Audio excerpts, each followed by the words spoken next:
यहाँ पर हमारे स्वतंत्रता सेनानी शहीद हो गए। देश को आज़ादी दिलाने में यह ग्राम प्रभात पट्टन का बड़ा योगदान रहा। चर्चा ये है कि इस बार आप विधानसभा की तैयारी में हैं। मैं भी चाहता कि पार्टी ने मौका देना चाहिए, और यदि पार्टी मौका देगी तो सहर्ष में स्वीकार करने को तैयार, मेरा अधिकार है। कहीं ना कहीं पार्टी मुझे मौका देगी, मुझे पूर्ण विश्वास है। कैसे धैर्य रख पाते हैं? 13 में नाम चला कि टिकट मिल रहा है, 18 में चला, फिर पता चला मिलते हाथ से आते आते चला गया। धैर्य कैसे रख पाते हैं? भाई साहब, ये एक परिवार है, पार्टी एक परिवार है।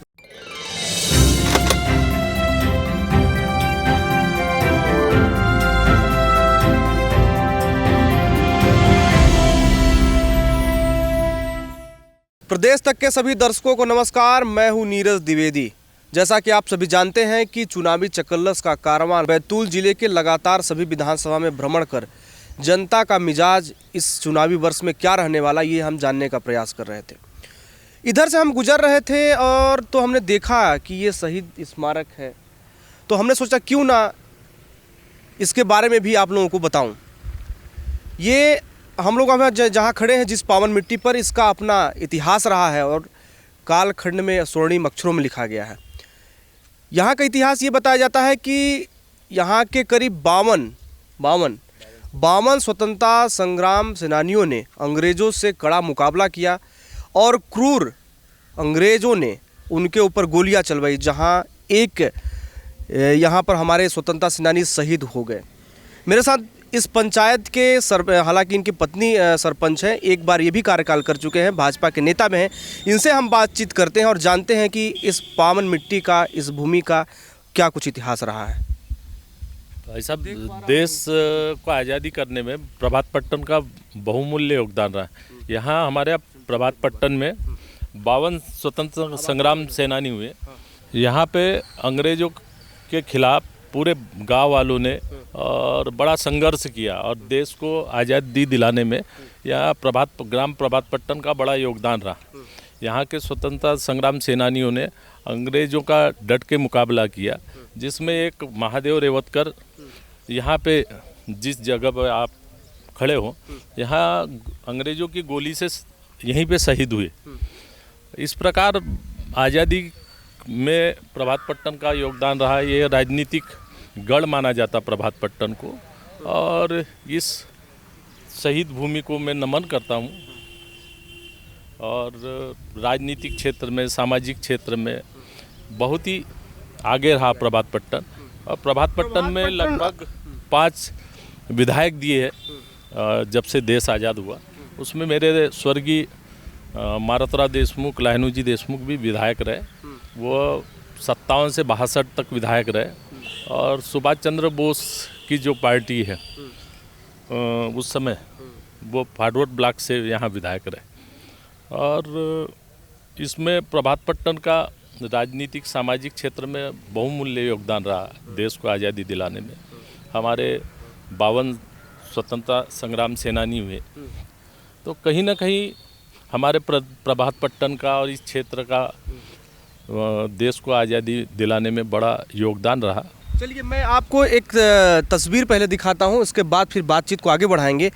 देखिए, ये 52 जो यहाँ पर शहीद हुए थे, अंग्रेज़ों की बर्बरता, क्रूरता, उनकी गोलियों से, उन शहीदों का यहाँ नाम दर्ज है।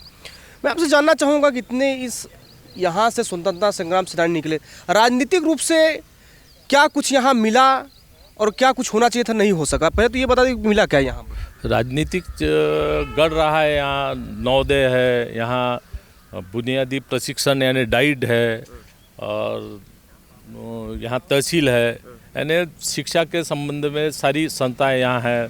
ब्लॉक हेडक्वार्टर है ये। तो लगभग शिक्षा विकास के दृष्टि से भी यह आगे रहा है। यहाँ नवोदय विद्यालय, जिले में एक ही नवोदय विद्यालय जो प्रभात पट्टन में है। डाइट की बात है तो डाइट भी एक ही संस्था रहती जिले में, वो भी प्रभात पट्टन में है। तो सामाजिक और राजनीतिक और एवं शिक्षा के क्षेत्र में प्रभात पट्टन आगे रहा, शुरू से आगे रहा। और क्या होना चाहिए था जो नहीं हो सका? मतलब आपके दृष्टि से क्या लगता है क्या होना चाहिए? अब तहसील हो गई, इसको प्रभात पट्टन को नगर पंचायत बनना चाहिए भविष्य में। सबसे पहले तो इस देश को आज़ाद कराने वाले वीर शहीदों को, वीर जवानों को, यहाँ के उन स्वतंत्रता संग्राम सेनानियों को मैं नमन करता हूँ जिन्होंने देश की माटी को, भारत माता को अंग्रेज़ों के बेड़ियों से छुड़ाने के लिए अपने प्राणों की परवाह न करते हुए उन्होंने अपने प्राणों की आहुति दे दी, और जिनका नाम, जिनकी गाथा आज देश में गाई जा रही है। आपसे मैं ये जानना चाहूँगा अब आगे कि आप भारतीय जनता पार्टी से हैं। भारतीय जनता पार्टी का मैं 2 बार मंडल अध्यक्ष रहा, 1 बार जिला मंत्री रहा, वर्तमान में जिला कार्यकारिणी सदस्य हूँ। आमला विधानसभा का मोरखा मंडल का सह प्रभारी हूँ, वहाँ विस्तारक भी रहा।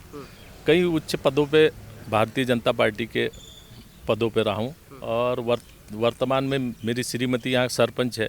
इसके पूर्व में मैं सरपंच रह चुका हूँ। पता चला है, मैं जैसा कि चर्चा कर रहा था, ग्रामीणों से मिला कुछ, तो चर्चा ये है कि इस बार आप विधानसभा की तैयारी में हैं।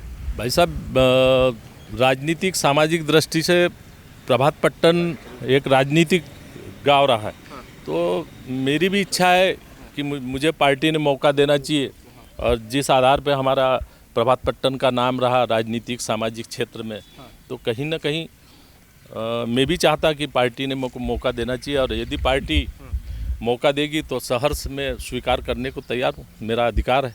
नाम तो 2 बार आपका चला, 13 में, 18 में, कहाँ कमी रह गई कि टिकट आते आते हाथ से निकल गया? पार्टी संगठन का निर्णय सर्वोपरि है, लेकिन इस बार कहीं ना कहीं मैं चाहता कि पार्टी मुझे मौका दे विधानसभा चुनाव लड़ने का। पूरा क्षेत्र मेरे साथ है, और मैं क्षेत्र से जुड़ा हुआ व्यक्ति हूँ, सामाजिक कार्यकर्ता हूँ, और पार्टी का निष्ठावान कार्यकर्ता हूँ, तो कहीं ना कहीं पार्टी मुझे मौका देगी, मुझे पूर्ण विश्वास है। कैसे धैर्य रख पाते हैं? 13 में नाम चला कि टिकट मिल रहा है, 18 में चला, फिर पता चला मिलते हाथ से आते आते चला गया, धैर्य कैसे रख पाते हैं इतना? भाई साहब, ये एक परिवार है, पार्टी एक परिवार है, और कहीं ना कहीं अपने को पार्टी के प्रति विश्वास जताना पड़ेगा। और मेरा तो एक सामाजिक जीवन रहा है पार्टी के लिए, समाज के लिए, और कहीं ना कहीं मुझे पूर्ण विश्वास है कि भारतीय जनता पार्टी इस बार मुझे मौका देगी। कहीं ऐसा तो नहीं कि गुटबाजी के कारण टिकट आपका निकल गया हाथ से? नहीं भाई साहब, मेरा तो शुरू से एक जीवन रहा कि मैं किसी गुटबाजी में नहीं हूँ, मैं पार्टी का निष्ठावान कार्यकर्ता हूँ, और पार्टी का सिपाही हूँ मैं। पार्टी जो आदेश करेगी उसका स्वीकार करूँगा, जो भी निर्णय होगा स्वीकार करूँगा। मैं तो शहर से तैयार हूँ 500 जी से मुकाबला करने के लिए। यदि पार्टी आदेश करे तो मैं पूर्ण विश्वास दिलाता आपको, आपके माध्यम से सभी जनता को, कि यहाँ जीत मेरी होगी। क्या कुछ विजन है? क्या जनता के पास आप जाएंगे तो क्या बताएंगे भैया कि इस बार मेरा साथ दो? ऐसा क्या विजन? मान लीजिए पार्टी ने आपको टिकट दे दिया, तो जनता के पास जाएंगे तो आप क्या विजन लेके जाएंगे? भारतीय जनता पार्टी द्वारा ऐसी कई विकासकारी योजनाएं चलाई जा रही है, जैसे संबल हो गया, लाडली बहना, अभी नई एक योजना ही है लाडली बहना, जिसकी ग्रामीण क्षेत्र में बहुत चर्चा है। लक्ष्मी लाडली, संबल हो गया, प्रधानमंत्री सड़क योजना हो गए, संबल हो गई, आयुष्मान कार्ड हो गए। तो ऐसी कई कल्याणकारी योजना है जो 50 सालों में कभी कांग्रेस गवर्नमेंट के समय नहीं चली। आज ग्रामीण जनता को, आम जनता को ऐसी कई योजनाओं का लाभ मिल रहा है, जिससे कहीं ना कहीं ग्रामीण जनता का निचले स्तर का स्तर ऊपर आ रहा है। तो कहीं ना कहीं जनता भारतीय जनता पार्टी के पक्ष में, और मैं एक सामान्य कार्यकर्ता हूँ, मैं पार्टी से जुड़ा व्यक्ति हूँ, और पार्टी के लिए सदा तैयार रहता हूँ, और सामाजिक कार्यकर्ता हूँ। तो कहीं ना कहीं जनमानस के लिए भी जब मेरे पास आते हैं, उनके सेवा के लिए मैं तत्पर रहता हूँ। आपके पास लोग तो हैं, क्योंकि आप यहाँ पर लगता है कि 3-4 पंचवर्षीय से सरपंच हैं, लेकिन सबसे बड़ी बात है कि अभी जिस तरह से पूरे प्रदेश में महंगाई, बेरोजगारी और भ्रष्टाचार, ये मुद्दे बड़े उठकर आ गए हैं, तो इनसे कैसे जनता को संतुष्ट? भाई साहब, कहीं ना कहीं जैसा विकास तो हो रहा, महंगाई तो एक कोई उतनी विशेष महंगाई नहीं है। इसके पूर्व में भी जब कांग्रेस गवर्नमेंट थी तो महंगाई थोड़ी बहुत बढ़ती थी, लेकिन जनमानस हमारे पक्ष में है। कहीं ना कहीं आम जनता का जो जीवन यापन करने का स्तर है वो उठ रहा है, और कहीं ना कहीं ग्रामीण लोगों को लाभ मिल रहा है। आज आप ग्रामीण क्षेत्र में जाइए या शहरी क्षेत्र में, तो भारतीय जनता पार्टी के पक्ष में लोगों का मानस ज़्यादा है।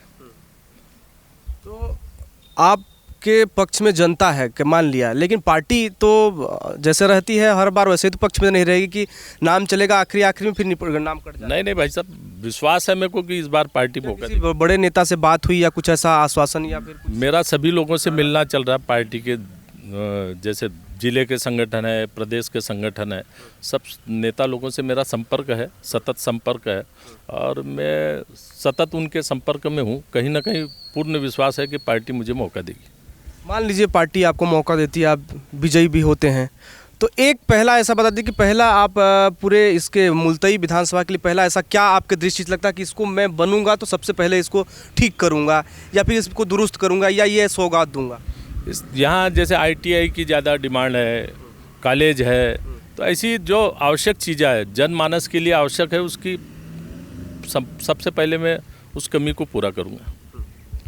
और जनता से क्या अपेक्षा रखते हैं? जनता से यही अपेक्षा करते हैं कि भारतीय जनता पार्टी के पक्ष में अधिक से अधिक मतदान करे और यदि मुझे भारतीय जनता पार्टी प्रत्याशी बनाती है तो विजय श्री दिलाए। तो ये आपने सुना कि इनका कहना है कि यदि हमें पार्टी इस बार मौका देती है तो सबसे पहले हम यहाँ पर प्रशिक्षण के लिए ITI का व्यवस्था करेंगे ताकि जो लोग हैं, बच्चे हैं, पढ़ कर निकलते हैं, उन प्रशिक्षित हो सके ताकि उनको रोजगार की व्यवस्था हो सके।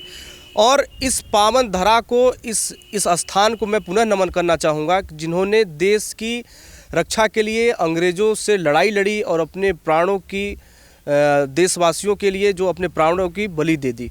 ऐसे वीर शहीदों को मेरा नमन है और चुनावी चकल्लस लगातार जारी है। मिलते हैं जल्द आपके शहर में, तब तक आप देखते रहिए प्रदेश तक। यहाँ पर हमारे स्वतंत्रता सेनानी शहीद हो गए। देश को आज़ादी दिलाने में यहाँ ग्राम प्रभातपट्टन का बड़ा योगदान रहा। चर्चा ये है कि इस बार आप विधानसभा की तैयारी में हैं। मैं भी चाहता कि पार्टी ने मौका देना चाहिए और यदि पार्टी मौका देगी तो सहर्ष में स्वीकार करने को तैयार, मेरा अधिकार है। तो कहीं ना कहीं पार्टी मुझे मौका देगी, मुझे पूर्ण विश्वास है। कैसे धैर्य रख पाते हैं? 13 में नाम चला कि टिकट मिल रहा है, 18 में चला, फिर पता चला मिलते हाथ से आते आते चला गया। धैर्य कैसे रख पाते हैं? भाई साहब, ये एक परिवार है, पार्टी एक परिवार है।